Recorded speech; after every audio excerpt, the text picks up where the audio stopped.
আপনারা যারা চরমোনাই পীরকে নিয়ে মন্তব্য করেন এবং বিভিন্ন বিভিন্ন লেখালেখি করেন, আপনারা এই ভিডিওটা দেখেন। বাংলাদেশের যত জামাত ইসলামের নেতারা তার সম্পর্কে কী মন্তব্য করে, আপনারা ভিডিওটা শুরু থেকে শেষ পর্যন্ত দেখবেন এবং শেয়ার করে দিবেন। এবং কোনো পীর সম্পর্কে আমরা মন্তব্য করব না। আল্লাহ পীর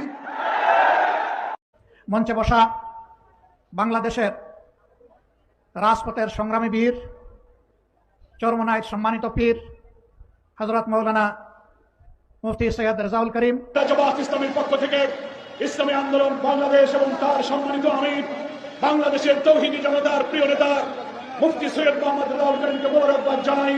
জাতির রাজনীতির এই সংকটকালে ইসলামী দল শক্তি ঐক্যের কাণ্ডারি হয়ে জাতীয় ঐক্যের পথে তিনি যে অসাধারণ ভূমিকা রেখেছেন, আপনি এগিয়ে চলুন, জনগণ ইসলামী নেতৃত্বের পাশে থাকবে।